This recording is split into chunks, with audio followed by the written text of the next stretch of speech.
I'm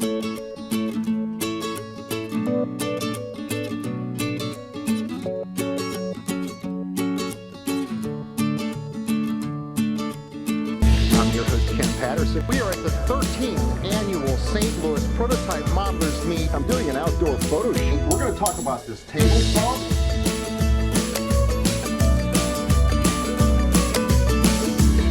That's absolutely magnificent. This is the best hobby in the world. What's neat? What's neat? What's neat? What's neat starts now. Catch the What's Neat podcast every week and full episodes of What's Neat every month at the Model Railroad Hobbyist YouTube page. This will be a fun show tonight. Steve Mantilla. Hi, Steve. Hello. Thank you for running camera for us tonight. It's been a while. Mike, you ready to go? I'm ready. Look at you, man. Locked and loaded. All right, so tonight's 265, and I have no idea what we're talking about. Ready? We never know what we're talking about. Winging it's always the best way to do it. Right. No script. That's Great right. conversation. All right, Steve Mantilla, give us a countdown, and let's do 265. 3, 2, 1.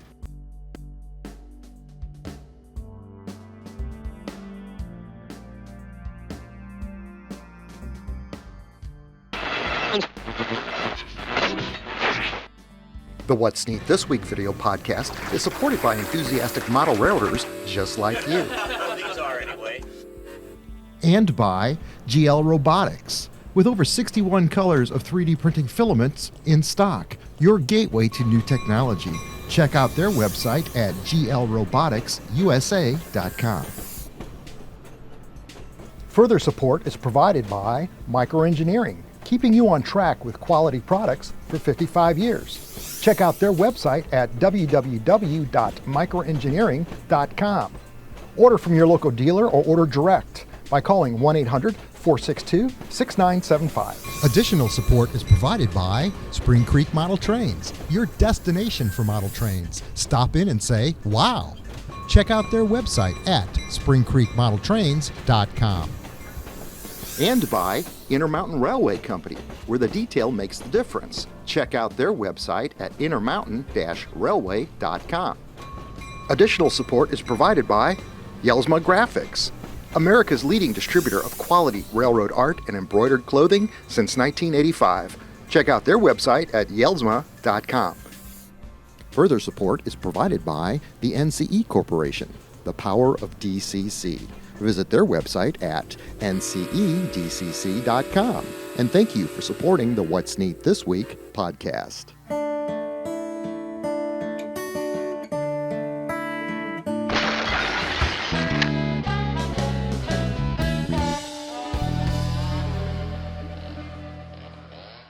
This is the What's Neat This Week show in model railroading, show number 265 for February 17th, 2024. I'm your host, Ken Patterson, the host of that What's Neat show over at Model Railroad Hobbyist Magazine. And you know what? The show repeats itself because I'm going to tell you, I uploaded that video last night. That all worked out perfect. It is done for March. Time to start working on April. Yeah, and February is just released on YouTube yesterday. Is that right? So, yeah. And that's a good video.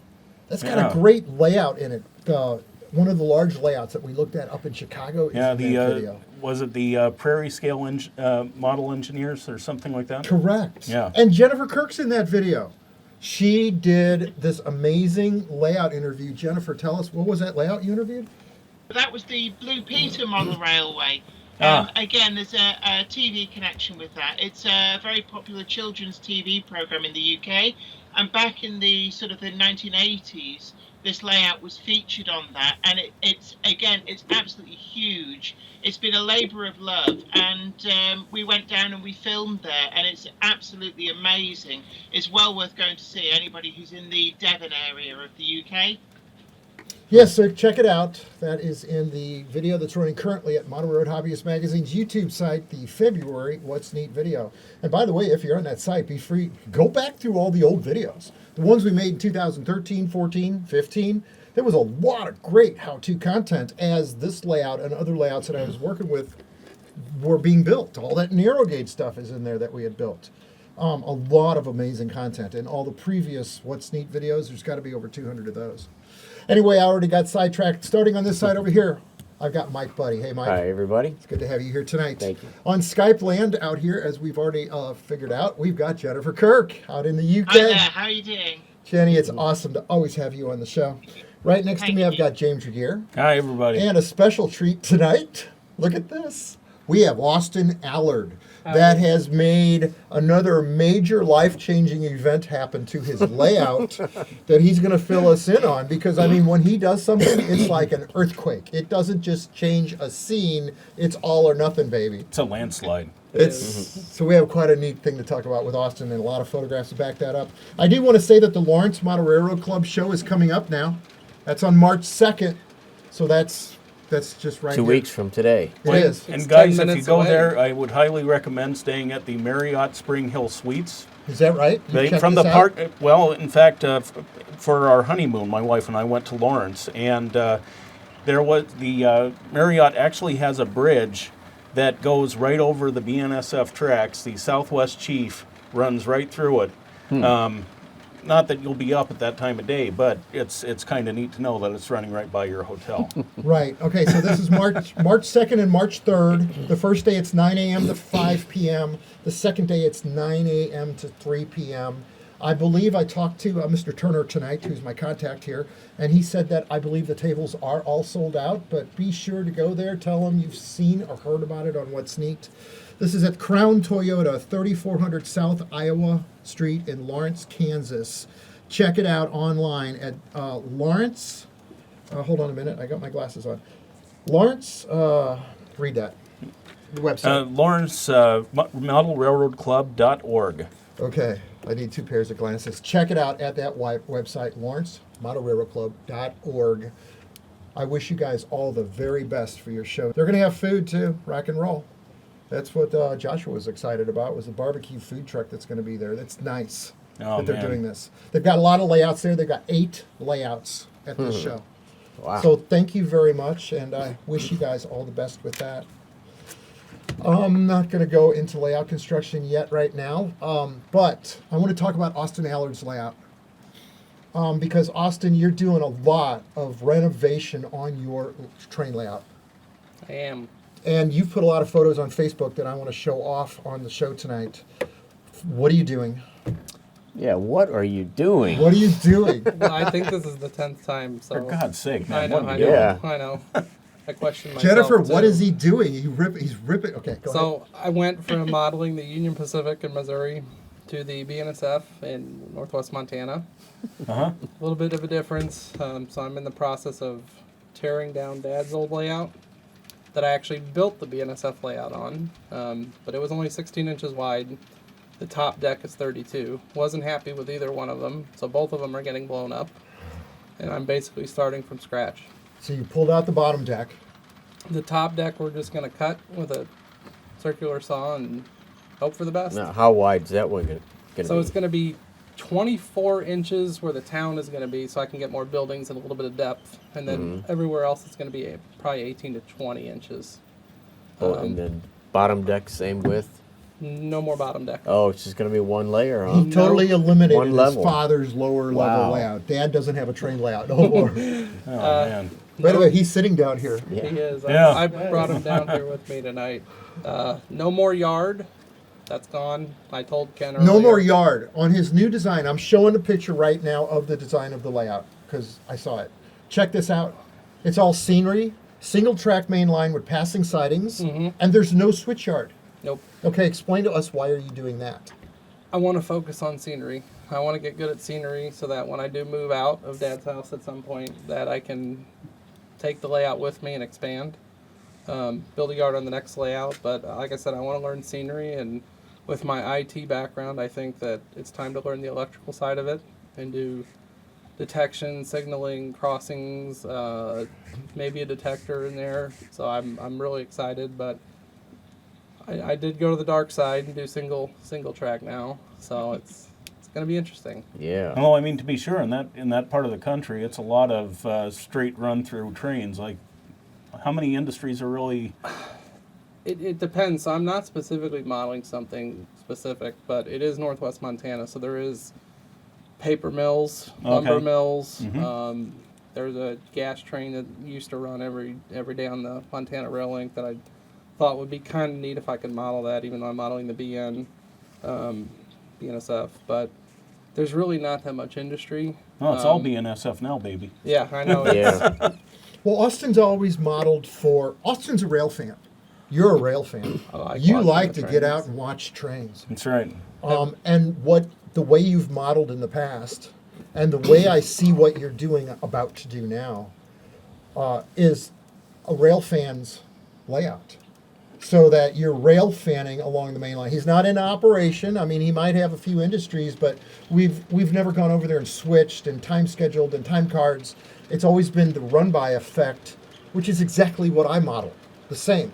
I want to rail fan my layout. I mean, Yeah. one time I built my house in the whole bluff back there. Yes. That was Right. crazy. That was huge. In fact, But we're looking I at could- it right now, I then. could rail fan in my basement. The cool thing about the design, though, is I put in a station, and I'm going to put in a fairly larger platform. So if you look at the plan, there is a specific portion. I actually looked at a map, and it's Cut Bank, Montana.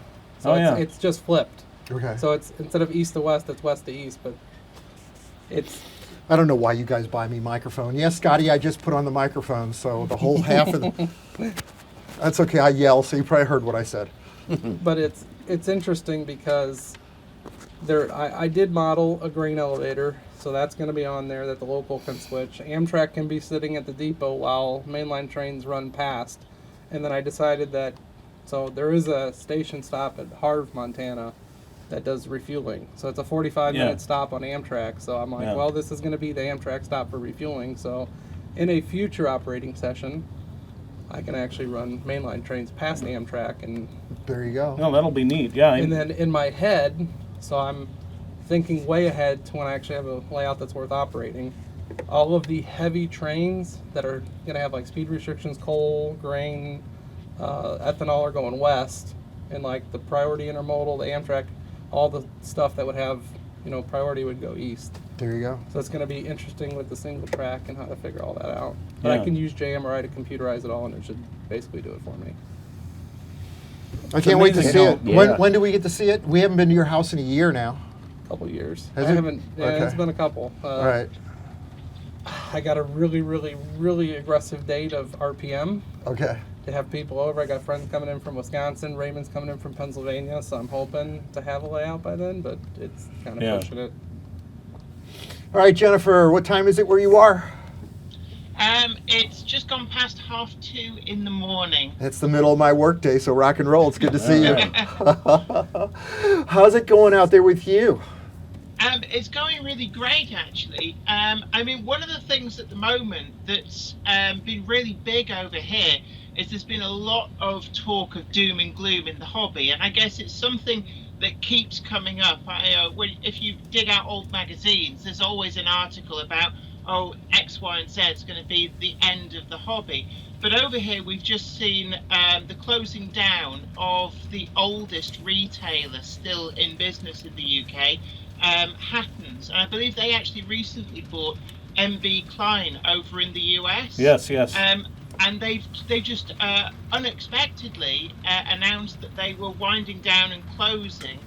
I actually got to interview their CEO, Richard Davies, and it was quite interesting to talk to him about the changing way that people buy model trains, and also how the manufacturers are getting much more switched on to judging quantities. And they kind of built their business model around fire sailing unsold stock. So whenever the manufacturers had made too many of a particular item, then Hatton's would kind of buy all of the leftovers and sell them out cheap. And that just wasn't happening anymore. In the same week, we also got an announcement that the largest show in the UK was ending, and it was cited that the people who organise it were getting on a bit. They've been doing this for several decades, and they just felt that they didn't want to continue. There was nobody new to take over from them. So the media kind of latched onto all of this, and it was doom and gloom in the hobby. But actually, when you drill down into it, we've got new stores opening up. In fact, just recently, we got a new store called West Hill Wagon Works. It's a mouse mat I got from them. They've opened a new bricks and mortar store, and one of the magazines has actually taken over running the large event at the NEC. So on the same weekend as when we'd had the Worley show, we've now got this new NEC show. And actually, when you look at what's available in the hobby over here, we've never really had it so good.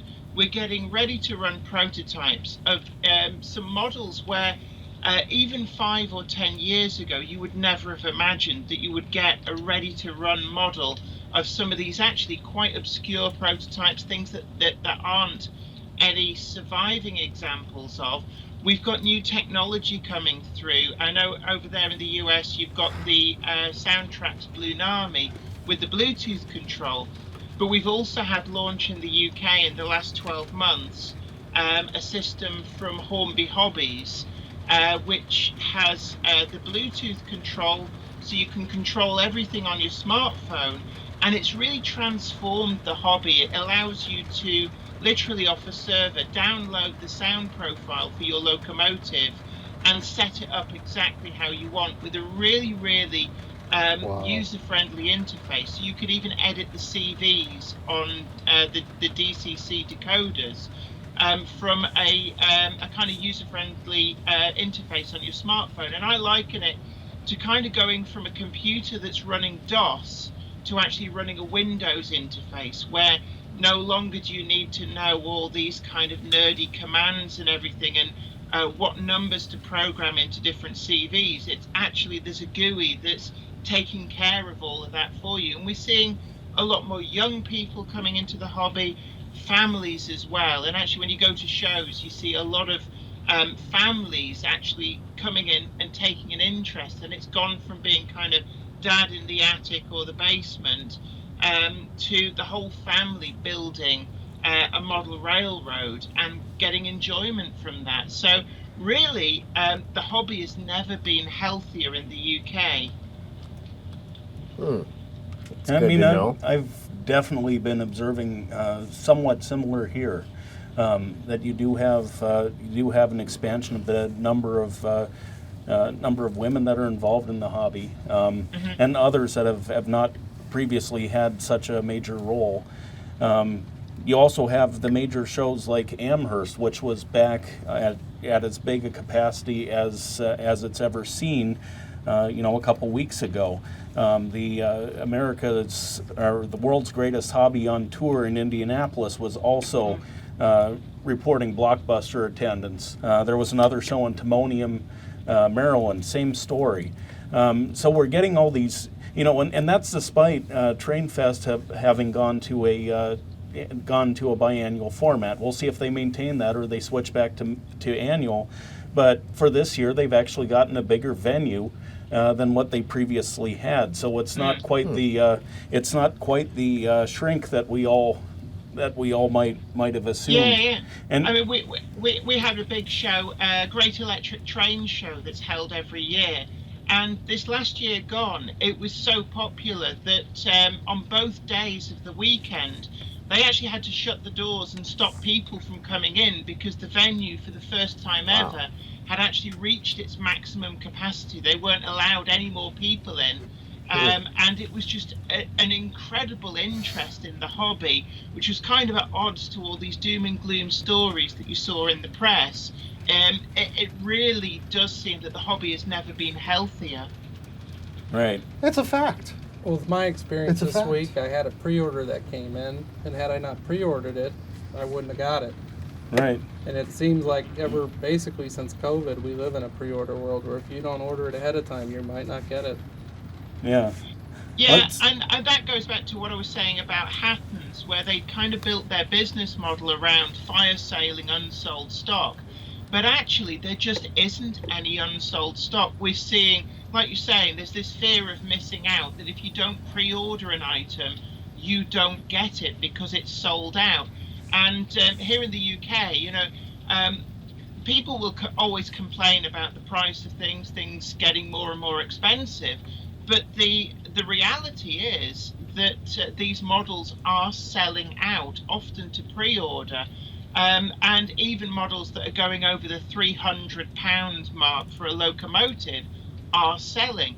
And we're seeing new features coming through. Just this last week, Bachmann in the UK announced a model that features for the first time for the UK market a DCC controlled automatic uncoupler. So at a press of a button, you can uncouple it from the train and engage in shunting and switching. And we've never had features like this before. And these models are just selling out on pre-order. That's amazing. Yeah. No, I mean your preface from the beginning was it was doom and gloom, but I think in the words the way you would use over there, it's simply the changing of the guard. Hobby shops close, new ones open. The youth are, I mean, it's how many generations now in the last almost 40 years of me being in this hobby since 1988. Professionally, I've seen the changing of the guards at multiple companies, CEOs, the people in charge. A lot of great people, a lot of wonderful people, but it's all been replaced with new people. Look at the amazing people I get to meet at Bachmann Industries. They have got a great assembled crew of people, and everything they're coming out with. There are more products coming out right now with the various manufacturers than I think I've ever seen. I mean, just tons of new product is coming out. Yeah, I mean, in the 1980s over here, you could count on the fingers of your hands how many different models were available. And now it's just, we're almost being overwhelmed with the number of different prototypes that are being made available, ready to run. It's just incredible, the wealth of models that we have coming through. And I guess that in many respects, model railroad as a hobby has to compete with things like computer console games seem to be the thing that attracts the kids. Right. And actually, it's really great to see that companies are starting to bring forward technology-related enhancements to products that bring the interest of the younger generation back. Things like the Bluetooth control, being able to control your railroad from a smartphone, and things like the automatic uncouplings at a touch of a button.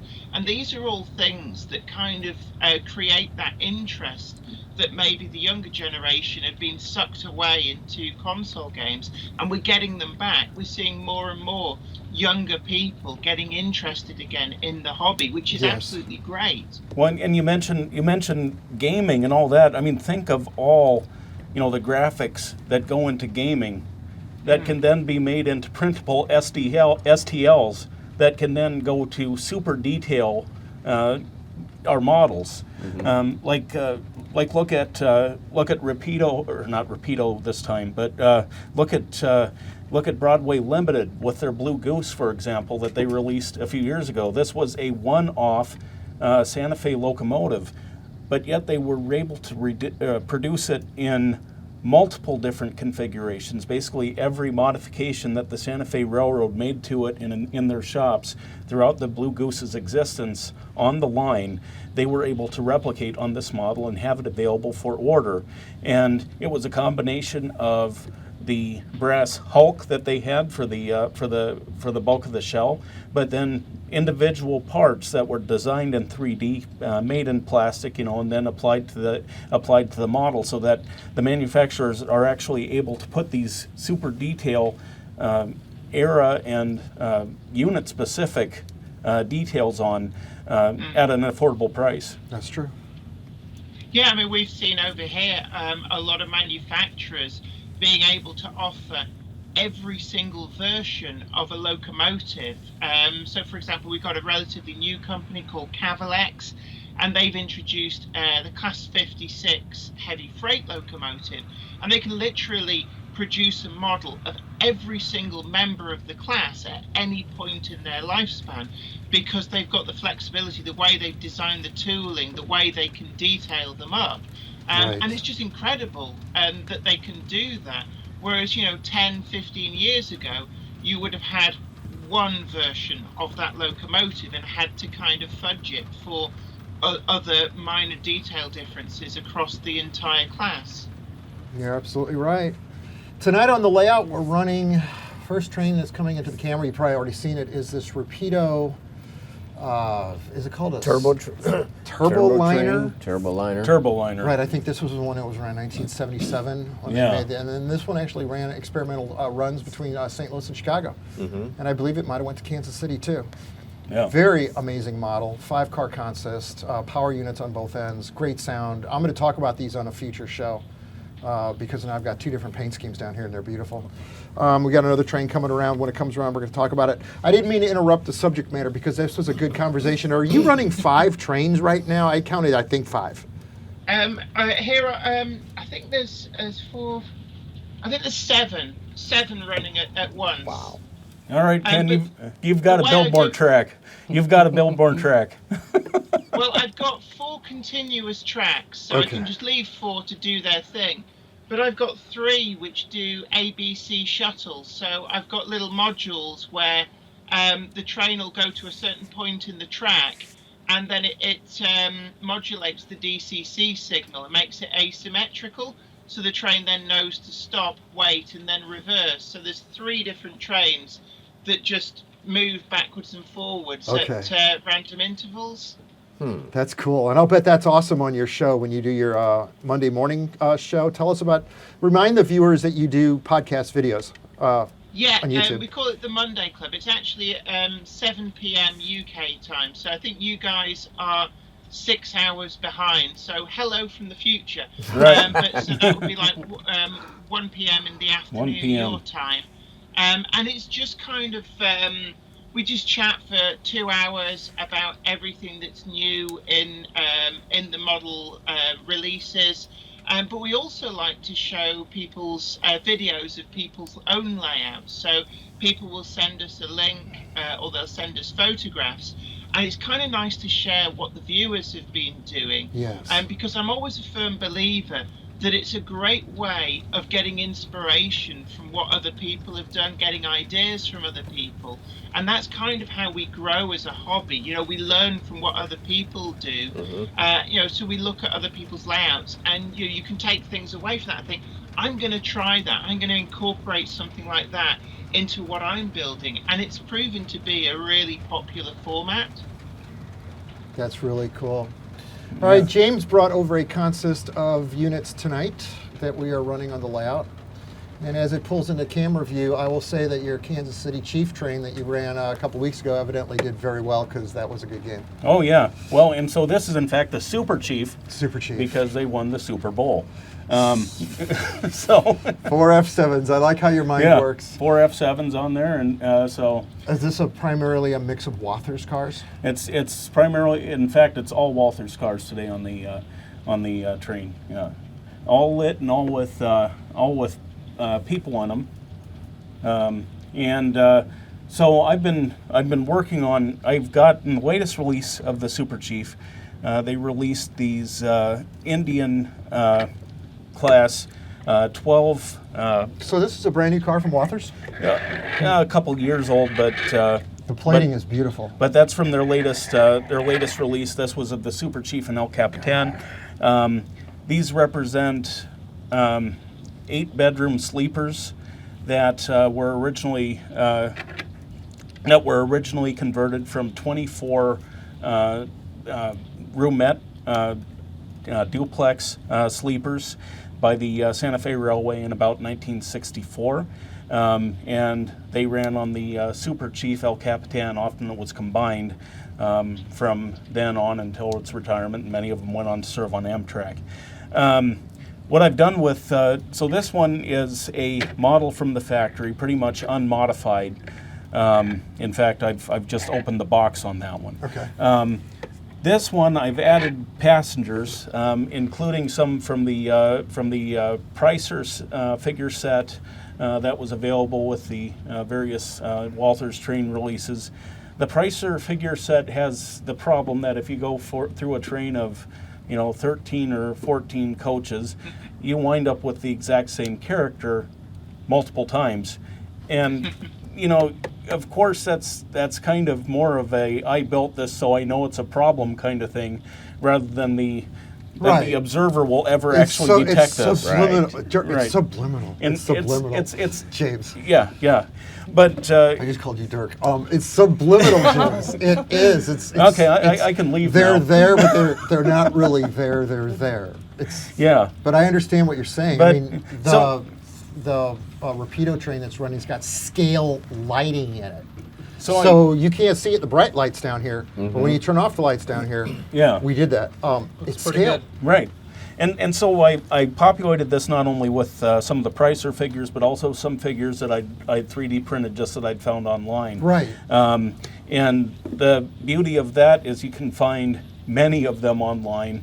And with various 3D programs, you can even pose them or create them so that you can have a lot wider variety if you want a wider variety. And especially if you're painting your own figures, then the sky's the limit in terms of how many different configurations, colors, clothing, everything else that you can have. Right.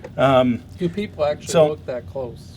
What's that? Do people actually look that close? I And look just into don't what's know. what I going was on? wondering. You could figure by the year you got to wear the 1970s clothes and the set. Yeah. Part of it's just the fun of doing. Okay. I mean, with the Um, scanning now these days, you could scan a guy in costume from the 70s. Yeah. Or the clothing of the 80s, or the Right. boombox on the shoulder. Right. Now, I Right, mean, in fact- Fraser makes people that hold cell phones, for goodness sake. They are do. they're keeping They do. current. In fact, Bernard Helen Like has a a bunch of people photographer. that'll come in and dressed in period costumes, and he'll scan them and like that. But the other thing that I did with this coach, and what I'd done previously with this Kato business car, is I actually added shades to the coaches. Okay. And these actually have a much higher impact if you're looking at them from the side. What some of the Santa Fe guys pointed out to me when I posted some of my photos or some of the night photos of the various passenger coaches was like, why are the windows all open? Right. Like the shades would be at all different levels. You'd have a good percentage of them that would be down that time of day, and you can actually see those through the window a lot better than you can see the people. See the people. Right. And they also highlight the tinting on the windows as well. And the process for making them is actually really simple. You just take return address labels, cut them up into little tiny bits, and you can. That's you a can good then idea. Do an entire car with one address label. Okay, that's a good idea. Yeah. I did that on my Tyco train, my first passenger cars in like 1964. Yeah. The first thing I did was put shades in the windows Yeah. because it just didn't look right without the shades. I love the way he tries stuff. The- What were you, 4 years old?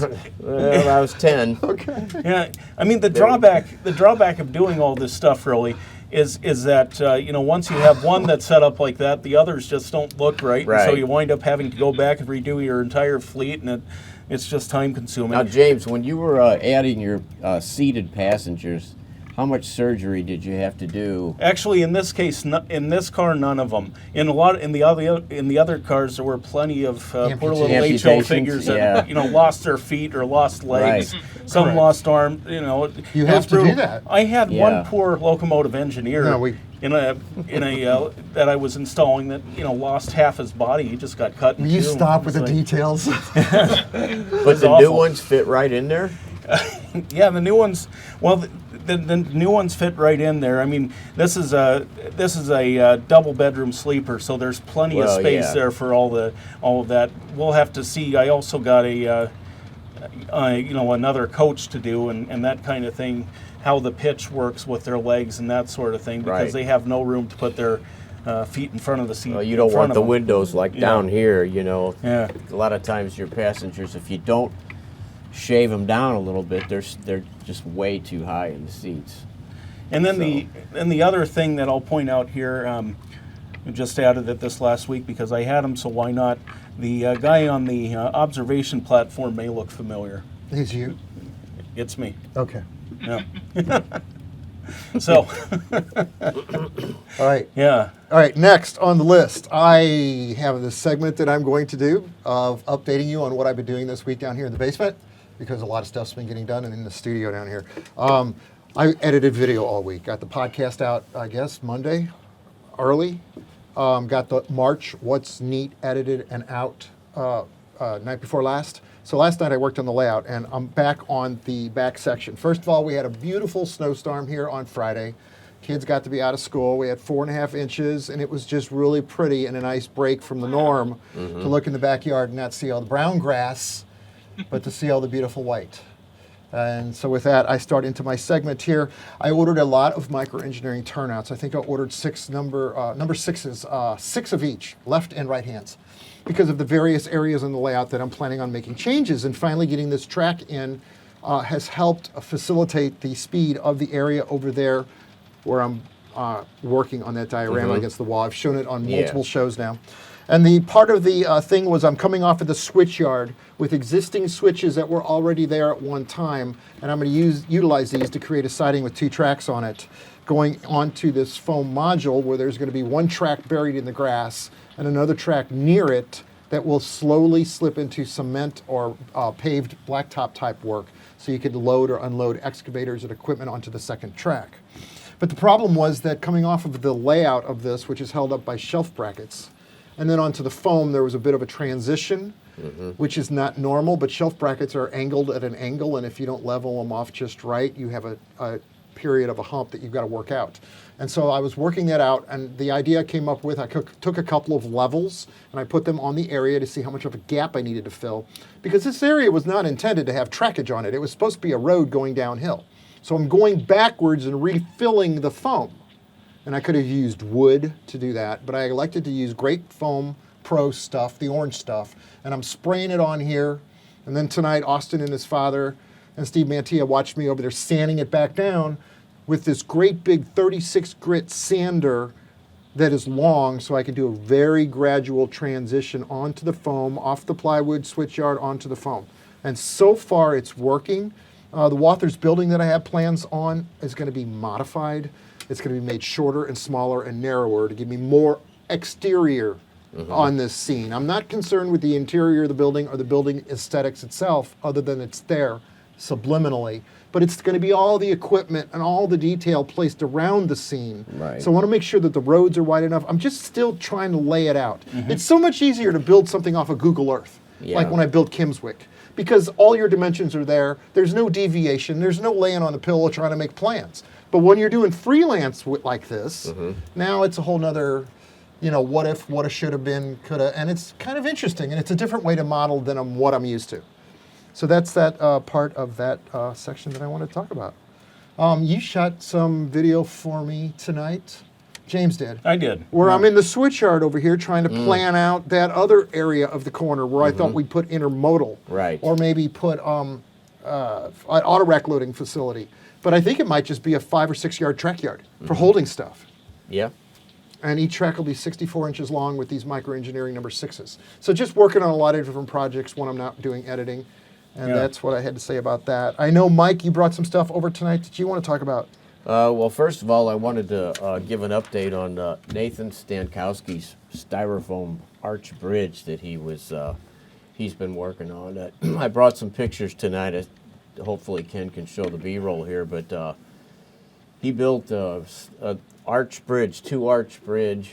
I think it's single track. It might be double track. I don't know, but it probably is double track. But anyway, he is taking styrofoam and cutting bricks individually, and then he takes the styrofoam bricks that are probably about a 1/2 inch long, puts them in a coffee can full of rocks, and shakes them up so the corners get all rounded off and distressed looking. Oh, that's right. Yes. And he attributed that technique to Luke Towan and then another group called the Black Magic Modelers Group. So he wanted to make sure that those people got credit. But anyway, then he takes those bricks one at a time and lays them on the side, and it has cornice along the top, put them all underneath the arch. And the last thing he did, after he tinted a sample and he got the colors that he wanted, which looks so realistic. These pictures just blow me away. He finally figured out a mix to put mortar in between. So it's some of the most realistic stonework I've ever seen. And I showed up on Facebook, and I just wanted to show it to you people and give him a shout out, because I was really impressed by the modeling work. Very, very cool. Now, here on the table is an example of a low-level flat car used under an auto rack. And my friend John Tyson up in Joliet, Illinois, he came down and visited us one Yes. time and was on the show. But he's on an auto rack kick right now, and he's killing me. He's worthy. He's a very good modeler. Oh man, I mean everything John does is he just does it to the extreme. The four-wheel drive.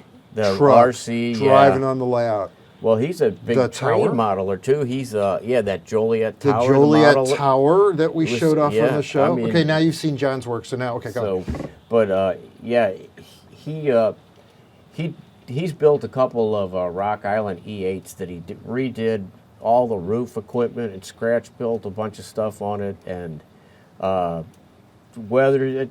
I mean, it just looks so realistic. It's unreal. So anyway, he's doing some auto racks, and we've been friends for a long time. So he's been picking my brain for the last few weeks about how to do a low-level flat car, and he never really understood the concept behind it.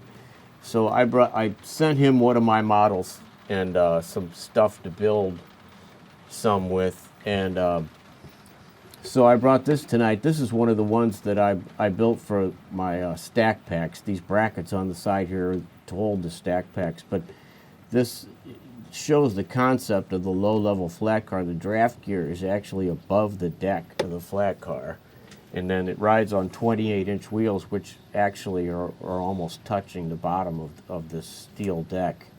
So in order for them to use these for auto racks, they had to put little ramps at each end, risers, to raise the cars up over the draft gear. So that's why these low-level flat cars, the cars tilt at each end. Then this middle deck, in order to unload this, the middle deck would raise up. You'd have to unload the two top decks first. Then these B decks in the middle were hinged at each end. They would raise up to provide clearance for the vehicles to be loaded or unloaded. And as far as I know, that system is still used today.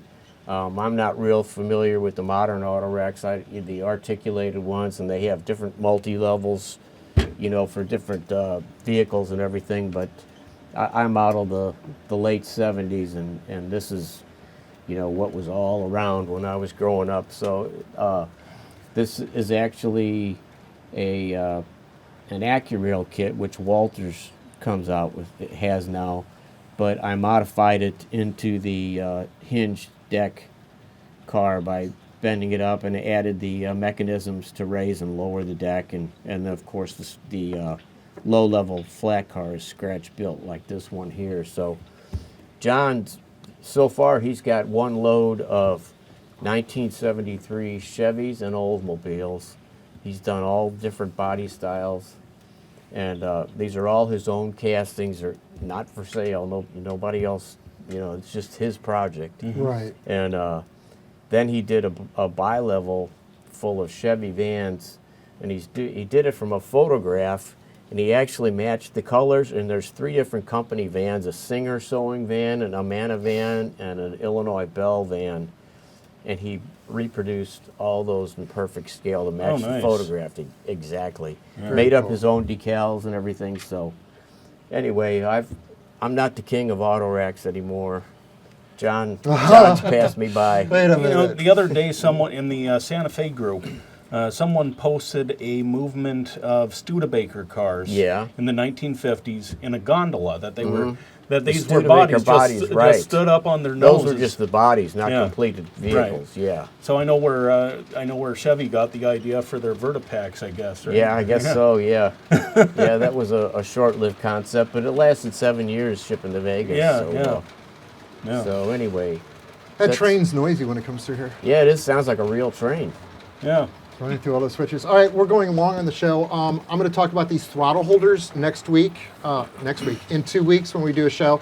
I've been experimenting with making something for my desktop for the UWT 100, and I borrowed a Digitrax throttle, so it fits that.